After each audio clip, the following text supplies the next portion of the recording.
ആകാശവാണി.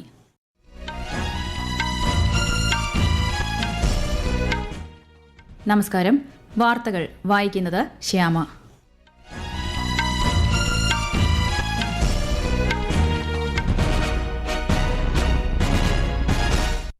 പ്രധാന വാർത്തകൾ.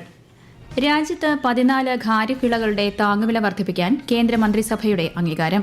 824 ലക്ഷം മെട്രിക് ടണ്ണിൽ അധികം വിളകൾ സംഭരിക്കുമെന്ന് കേന്ദ്രമന്ത്രി അശ്വിനി വൈഷ്ണവ്. കേരളത്തിന്റെ പുതിയ മുഖ്യമന്ത്രിയെ നാളെ പ്രഖ്യാപിക്കുമെന്ന് കോൺഗ്രസ് കേന്ദ്ര നേതൃത്വം. തമിഴ്നാട് നിയമസഭയിൽ വിശ്വാസ വോട്ട് നേടി ടി.വി.കെ സർക്കാർ. പുതുച്ചേരിയിൽ AINRC നേതാവ് N. രംഗസ്വാമി മുഖ്യമന്ത്രിയായി സത്യപ്രതിജ്ഞ ചെയ്തു. CBSE 12ാം ക്ലാസ് പരീക്ഷാഫലം പ്രഖ്യാപിച്ചു. വിജയശതമാനം 85.20. വിജയശതമാനത്തിൽ തിരുവനന്തപുരം മേഖല മുന്നിൽ. രാജ്യത്ത് തെക്കുപടിഞ്ഞാറൻ കാലവർഷം ഈ ആഴ്ച അവസാനത്തോടെ എത്തിയേക്കുമെന്ന് കേന്ദ്ര കാലാവസ്ഥാ വകുപ്പ്. സംസ്ഥാനത്ത് 5 ജില്ലകളിൽ ഇന്ന് മഞ്ഞ ജാഗ്രത. IPL ക്രിക്കറ്റിൽ ഇന്ന് royal Challengers Bengaluru Kolkata night Riders പോരാട്ടം. വാർത്തകൾ വിശദമായി. രാജ്യത്ത് 14 ഖാരിഫ് വിളകളുടെ താങ്ങുവില വർദ്ധിപ്പിക്കാൻ കേന്ദ്ര മന്ത്രിസഭയുടെ അംഗീകാരം. ന്യൂഡൽഹിയിൽ മന്ത്രിസഭാ യോഗത്തിന് ശേഷം കേന്ദ്രമന്ത്രി അശ്വിനി വൈഷ്ണവാണ് ഇക്കാര്യം അറിയിച്ചത്. ഈ സീസണിൽ 824 ലക്ഷം മെട്രിക് ടണ്ണിൽ അധികം വിളകൾ സംഭരിക്കുമെന്ന് അദ്ദേഹം വ്യക്തമാക്കി. खरीफ के लिए जो फैसला लिया गया उसमें जितने भी खरीफ के क्रॉप्स हैं उन सब में कॉस्ट प्लस 50% या 50 से अधिक टोटल 2,60,000 करोड़ रुपए किसानों को पे आउट जाएगा इस पूरे फैसले से। और इस साल का एनुअल खरीफ प्रोक्योरमेंट होगा 824 लाख मेट्रिक टन LMT. 37,500 കോടി രൂപയുടെ സാമ്പത്തിക വിഹിതമുള്ള ഉപരിതല കൽക്കരി ലിഗ്നൈറ്റ് ഗ്യാസിഫിക്കേഷൻ പ്രോത്സാഹന പദ്ധതിക്കും കേന്ദ്രമന്ത്രിസഭ അംഗീകാരം നൽകി. ഏകദേശം 75 ദശലക്ഷം ടൺ കൽക്കരി ലിഗ്നൈറ്റ് ഗ്യാസിഫിക്കേഷൻ ലക്ഷ്യമിടുന്ന പദ്ധതി പ്രകാരം 3 ലക്ഷം കോടി രൂപയുടെ നിക്ഷേപം പ്രതീക്ഷിക്കുന്നതായും ശ്രീ വൈഷ്ണവ് അറിയിച്ചു. നാഗ്പൂർ അന്താരാഷ്ട്ര വിമാനത്താവളത്തിന്റെ നവീകരണത്തിനും കേന്ദ്രമന്ത്രിസഭ അനുമതി നൽകി. കേരളത്തിന്റെ പുതിയ മുഖ്യമന്ത്രിയെ നാളെ പ്രഖ്യാപിക്കുമെന്ന് കോൺഗ്രസ് കേന്ദ്ര നേതൃത്വം. ഇത് സംബന്ധിച്ച് എല്ലാ ചർച്ചകളും പൂർത്തിയായതായി AICC മാധ്യമ വിഭാഗം മേധാവി ജയറാം രമേശ് ന്യൂഡൽഹിയിൽ മാധ്യമങ്ങളെ അറിയിച്ചു. മുതിർന്ന നേതാവ് രാഹുൽ ഗാന്ധിയും കോൺഗ്രസ് അധ്യക്ഷൻ മല്ലികാർജ്ജുൻ ഖാർഗെയും അന്തിമ തീരുമാനം കൈക്കൊള്ളുന്നതിന് ഇന്ന് ന്യൂഡൽഹിയിൽ കൂടിക്കാഴ്ച നടത്തിയിരുന്നു. മുഖ്യമന്ത്രി സ്ഥാനത്തേക്ക് KC വേണുഗോപാൽ, രമേശ് ചെന്നിത്തല, VD സതീശൻ എന്നിവരുടെ പേരുകളാണ് പരിഗണനയിലുള്ളത്. തമിഴ്നാട് നിയമസഭയിൽ നടന്ന വിശ്വാസ വോട്ടെടുപ്പിൽ വിജയം നേടി ജോസഫ് വിജയുടെ നേതൃത്വത്തിലുള്ള ടി.വി.കെ സർക്കാർ. വോട്ടെടുപ്പിൽ 144 MLA-മാർ വിജയ്ക്ക് അനുകൂലമായി വോട്ട് ചെയ്തു. 22 പേർ എതിർത്ത് വോട്ട് രേഖപ്പെടുത്തിയപ്പോൾ 5 പേർ വിശ്വാസ വോട്ടെടുപ്പിൽ നിന്നും വിട്ടുനിന്നു.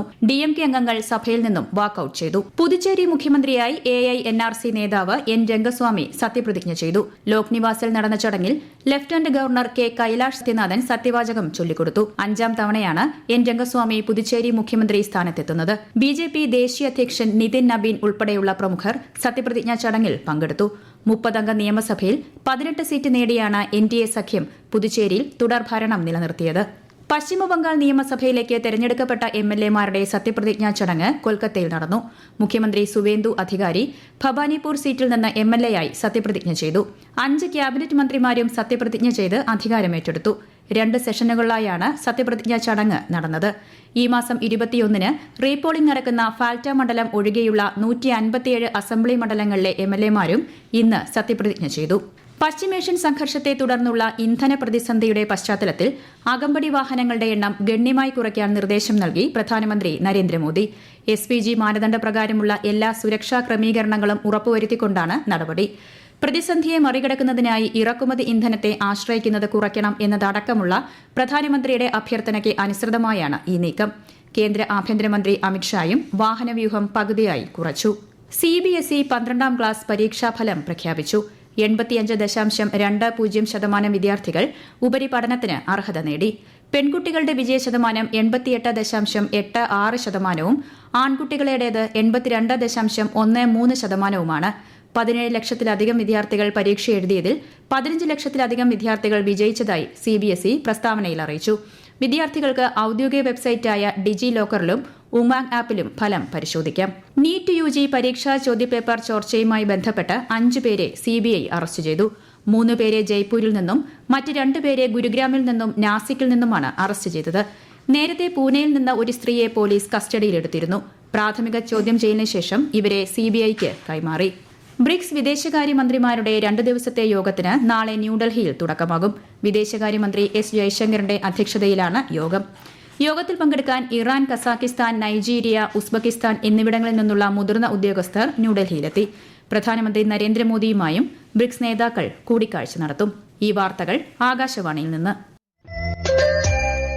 ആകാശവാണി വാർത്തകളും വാർത്താധിഷ്ഠിത പരിപാടികളും All India Radio news Thiruvananthapuram YouTube ചാനലിലും All India Radio news Thiruvananthapuram Facebook പേജിലും AR News_ തിരുവനന്തപുരം ഇൻസ്റ്റഗ്രാം അക്കൌണ്ടിലും AR News_TVM X ഹാൻഡിലും ലഭ്യമാണ്.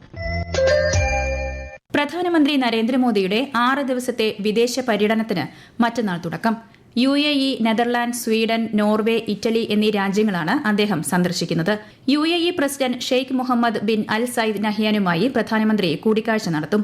സന്ദർശനത്തിന്റെ രണ്ടാം പാദത്തിൽ നെതർലാൻഡ്സിലെത്തുന്ന ശ്രീ മോദി വില്യം അലക്സാണ്ടർ രാജാവിനെയും പ്രധാനമന്ത്രി റോബ് എട്ടനെയും സന്ദർശിക്കും. ഞായറാഴ്ച സ്വീഡനും തുടർന്ന് നോർവേയും ഇറ്റലിയും പ്രധാനമന്ത്രി സന്ദർശിക്കും. വികസിത് വൈബ്രന്റ് വില്ലേജസ് പ്രോഗ്രാം 2026 ദേശീയതല ക്വിസ് മത്സരത്തിന് തുടക്കമായി. ഈ മാസം 20 വരെയാണ് ഓൺലൈൻ ക്വിസ് മത്സരം. മികച്ച പ്രകടനം കാഴ്ചവെക്കുന്നവർക്ക് അടുത്ത മാസം സംഘടിപ്പിക്കുന്ന അതിർത്തി ഗ്രാമവികസന പരിപാടിയിൽ പങ്കെടുക്കാൻ അവസരം ലഭിക്കും. വിശദാംശങ്ങളിലേക്ക്. കേന്ദ്ര ആഭ്യന്തര മന്ത്രാലയത്തിന്റെ സഹകരണത്തോടെ യുവജനക്ഷേമ കായിക മന്ത്രാലയത്തിന്റെ നേതൃത്വത്തിലാണ് ദേശീയതല ക്വിസ് മത്സരം സംഘടിപ്പിക്കുന്നത്. മൈ ഭാരത് പോർട്ടൽ വഴി രാജ്യത്തെമ്പാടുമുള്ള യുവാക്കൾക്ക് മത്സരത്തിൽ പങ്കെടുക്കാൻ അവസരമുണ്ട്. തെരഞ്ഞെടുക്കപ്പെടുന്ന 500 യുവ വോളണ്ടിയർമാർ ലേ, ലഡാക്ക്, ഹിമാചൽ പ്രദേശ്, ഉത്തരാഖണ്ഡ് എന്നിവയുൾപ്പെടെ രാജ്യത്തിന്റെ പ്രധാന അതിർത്തി പ്രദേശങ്ങളിൽ സാമൂഹിക വികസന പ്രവർത്തനങ്ങളിൽ പങ്കാളികളാകും. അതിർത്തി ഗ്രാമങ്ങളുടെ വികസന ലക്ഷ്യങ്ങളെക്കുറിച്ച് അവബോധം സൃഷ്ടിക്കുന്നതിനൊപ്പം രാഷ്ട്ര നിർമ്മാണത്തിലും അതിർത്തി സംരക്ഷണ പ്രവർത്തനങ്ങളിലും യുവജന പങ്കാളിത്തം വർദ്ധിപ്പിക്കുകയാണ് വികസിത് വൈബ്രന്റ് വില്ലേജ് പദ്ധതിയുടെ ലക്ഷ്യം. News desk, Akashvani. സംസ്ഥാനത്തെ വിവിധ ഭരണ, അടിസ്ഥാന സൌകര്യ, ദുരന്ത നിവാരണ പ്രവർത്തനങ്ങളുടെ പുരോഗതി വിലയിരുത്തുന്നതിനായി ചീഫ് സെക്രട്ടറിയുടെ അധ്യക്ഷതയിൽ തിരുവനന്തപുരത്ത് ഉന്നതതല യോഗം ചേർന്നു. വിവിധ വകുപ്പ് സെക്രട്ടറിമാർ, മേധാവികൾ, ജില്ലാ കളക്ടർമാർ, മറ്റ് ഉന്നത ഉദ്യോഗസ്ഥർ എന്നിവർ പങ്കെടുത്തു. LPGയിൽ നിന്ന് PNGയിലേക്കുള്ള മാറ്റം, സ്കൂൾ തുറക്കലിനുള്ള ഒരുക്കങ്ങൾ, സെൻസസ് പ്രവർത്തനങ്ങൾ, പാമ്പുകടി പ്രതിരോധം, കാലവർഷ മുന്നൊരുക്കങ്ങൾ, ദേശീയപാത വികസന പ്രവൃത്തികൾ എന്നിവയും യോഗം വിലയിരുത്തി. തെക്കൻ ബംഗാൾ ഉൾക്കടൽ, ആൻഡമാൻ കടൽ, ആൻഡമാൻ നിക്കോബാർ ദ്വീപുകൾ എന്നിവിടങ്ങളിൽ ഈ മാസം 16ഓടെ കാലവർഷം എത്താൻ സാധ്യതയെന്ന് കേന്ദ്ര കാലാവസ്ഥാ വകുപ്പ്. തെക്കുപടിഞ്ഞാറൻ ബംഗാൾ ഉൾക്കടലിൽ നിലനിൽക്കുന്ന ന്യൂനമർദ്ദം ശക്തി പ്രാപിച്ച സാഹചര്യത്തിൽ കേരളത്തിലും മാഹിയിലും അടുത്ത 5 ദിവസങ്ങളിൽ ഇടിമിന്നലോടുകൂടിയ ഒറ്റപ്പെട്ട മഴയ്ക്ക് സാധ്യതയുണ്ട്. 5 ജില്ലകളിൽ ഇന്ന് മഞ്ഞ ജാഗ്രതയാണ്. IPL ക്രിക്കറ്റിൽ ഇന്ന് royal Challengers Bengaluru Kolkata night റൈഡേഴ്സിനെ നേരിടും. മത്സരം മഴ മൂലം വൈകുന്നു. ലക്ഷദ്വീപിന്റെ വ്യോമഗതാഗത ചരിത്രത്തിൽ പുതിയ അധ്യായം കുറിച്ച് കൊച്ചി ലക്ഷദ്വീപ് സീപ്ലെയിൻ സർവീസിന്റെ പരീക്ഷണ പറക്കൽ വിജയകരമായി പൂർത്തിയായി. സ്കൈ ഹോപ്പ് കമ്പനിയുടെ VTSHE സീപ്ലെയിനാണ് അഗത്തിദ്വീപിലെ ലഗൂണിൽ വിജയകരമായി പറന്നിറങ്ങിയത്. ദ്വീപുകൾക്കിടയിലെ യാത്രാ സൌകര്യം മെച്ചപ്പെടുത്തുന്നതിന് സീപ്ലെയിൻ സർവീസുകൾ ഏറെ പ്രയോജനപ്പെടുമെന്നാണ് വിലയിരുത്തൽ. രാജ്യത്തെ ഓഹരി വിപണികളിൽ നേരിയ നേട്ടം. സെൻസെക്സ് 50 പോയിന്റ് നേട്ടത്തിൽ 74,609ലും നിഫ്റ്റി 33 പോയിന്റ് നേട്ടത്തിൽ 23,413ലും വ്യാപാരം അവസാനിപ്പിച്ചു. സംസ്ഥാനത്ത് സ്വർണ്ണവില കുതിച്ചുയർന്നു. പവന് രാവിലെ 10,200 രൂപ കൂടി 1,23,120 രൂപയിലെത്തി. ഉച്ചതിരിഞ്ഞ് 1,18,800 രൂപയായി കുറഞ്ഞു. ഒരു മേഖല ഒരു ദൌത്യം എല്ലാവർക്കും പുതുക്കിയ ആധാർ പദ്ധതിയുടെ ഭാഗമായി ആധാർ എൻറോൾമെന്റ് പുതുക്കൽ പ്രവർത്തനങ്ങളിൽ ഏർപ്പെട്ടിരിക്കുന്ന ജീവനക്കാർക്കായി കേരള സർക്കിളിലെ കൊച്ചി സെൻട്രൽ റീജിയൻ ശില്പശാല സംഘടിപ്പിച്ചു. യൂണിക് ഐഡന്റിഫിക്കേഷൻ അതോറിറ്റി ഓഫ് ഇന്ത്യയുമായി ചേർന്നാണ് ശില്പശാല സംഘടിപ്പിച്ചത്. പ്രധാന വാർത്തകൾ വീണ്ടും. രാജ്യത്ത് 14 ഖാരിഫ് വിളകളുടെ താങ്ങുവില വർദ്ധിപ്പിക്കാൻ കേന്ദ്ര മന്ത്രിസഭയുടെ അംഗീകാരം.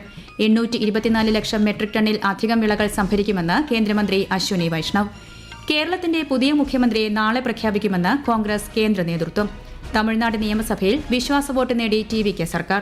പുതുച്ചേരിയിൽ AINRC നേതാവ് N രംഗസ്വാമി മുഖ്യമന്ത്രിയായി സത്യപ്രതിജ്ഞ ചെയ്തു. CBSE 12ാം ക്ലാസ് പരീക്ഷാ ഫലം പ്രഖ്യാപിച്ചു. വിജയശതമാനം 85.20. വിജയശതമാനത്തിൽ തിരുവനന്തപുരം മേഖല മുന്നിൽ. രാജ്യത്ത് തെക്കുപടിഞ്ഞാറൻ കാലവർഷം ഈ ആഴ്ച അവസാനത്തോടെ എത്തിയേക്കുമെന്ന് കേന്ദ്ര കാലാവസ്ഥാ വകുപ്പ്. സംസ്ഥാനത്ത് 5 ജില്ലകളിൽ ഇന്ന് മഞ്ഞ ജാഗ്രത. IPL ക്രിക്കറ്റിൽ royal Challengers Bengaluru Kolkata night Riders മത്സരം മഴ മൂലം വൈകുന്നു. വാർത്തകൾ കഴിഞ്ഞു. അടുത്ത വാർത്താ പ്രക്ഷേപണം രാത്രി 8:35.